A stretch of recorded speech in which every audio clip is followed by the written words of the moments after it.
From Street Fighter VI and Final Fantasy XVI to the Nintendo, Ubisoft, and Xbox showcases, June was a gigantic month for video games. So without further ado, let's dive into the gaming news of June 2023. Diablo IV was one of the most surprising releases of the month, as after a series of disappointing betas and the bumpy track record of its developer Blizzard, expectations weren't particularly high. But considering its Metascore of 87, it seems to have delivered. Game Engage seems to sum up the reviews pretty well, praising its stunning visuals, gripping storytelling, addictive gameplay, and robust multiplayer features. However, not all of the reactions were positive. With a Metacritic user score of 5.6, players are pretty divided. The positive reviews do still outweigh the negatives, but not by very much, as some criticise the lackluster and repetitive gameplay loop and poorly designed open world. On top of that, people have also taken issue with the game's pretty expensive microtransactions, which are just cosmetic but also arguably overpriced. Other than those complaints, the reaction to Diablo IV's launch has been very positive.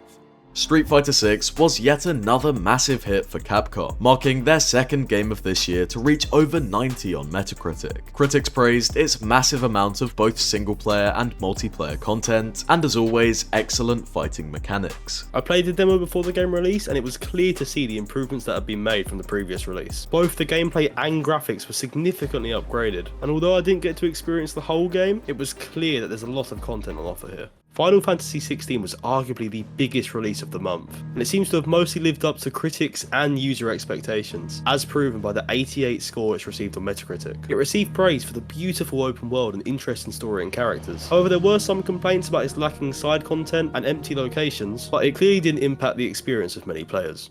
Amnesia: The Bunker is the fourth installment in the survival horror franchise Amnesia, and although the series' quality has differed over the years, this latest title seems to be a hit, taking inspiration from modern horror franchises such as Resident Evil and introducing the unique setting of a World War I bunker. It seems to shake up the formula quite a lot, and even though that can be a recipe for disaster, from what it looks like, they definitely pulled it off.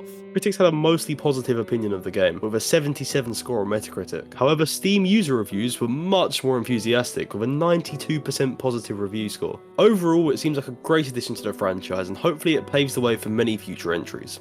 Trepang 2 is a brutal first-person shooter where you play as a genetically enhanced super soldier capable of slowing down time and completing incredible acts of strength. I played the demo before the full game released, and it really does deliver on its promise of super-powered gameplay. You can choose to be stealthy, but guns blazing is so much more satisfying. I was also really surprised by the amount of content they give you access to in the demo. Not only was I able to complete an entire mission, but you can also test your skills in an arena mode with multiple different maps, and even customize your character. If the demo was any indication of what's on offer in the full game, then I would definitely recommend that you at least give it a try. I think people clearly agree with you, as proven by the 95% overwhelmingly positive reviews it's got on Steam.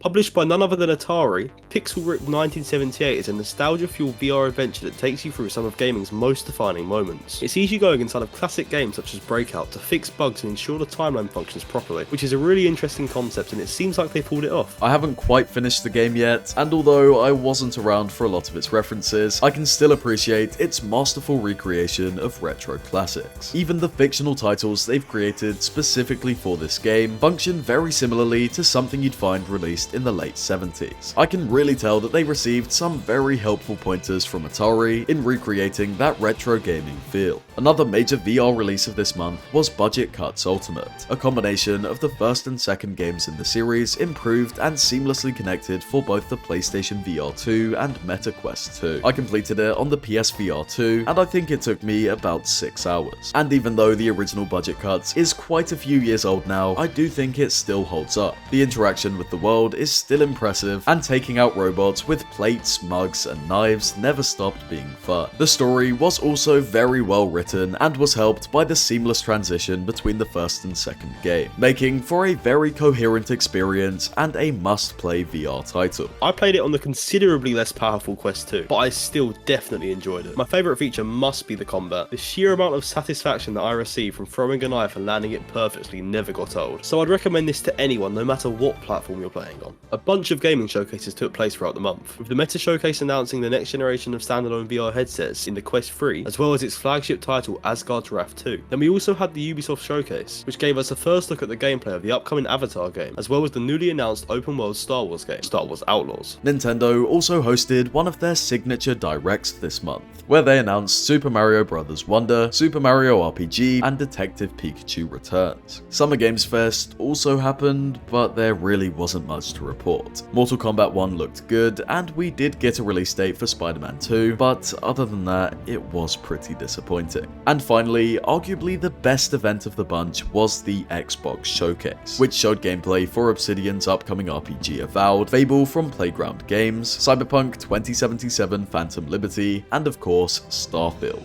Speaking of Starfield, we got almost an hour of new gameplay and it seems like it won pretty much everyone over. However, just after the showcase, Xbox players did get the unfortunate announcement that the game will only support 30 FPS, likely due to CPU limitations, which was expected but is still quite disappointing. Although it wasn't just Xbox players who received some disappointing news surrounding Starfield, as we did also get confirmation that AMD will be partnering with Bethesda for the launch of the game, likely meaning that there won't be support for DLSS, which is widely regarded as the much more effective upscaling technology. Of course, this isn't for definite, but if true, it's pretty unfortunate. However, I still couldn't be more excited for Starfield, and I was very impressed by the showcase.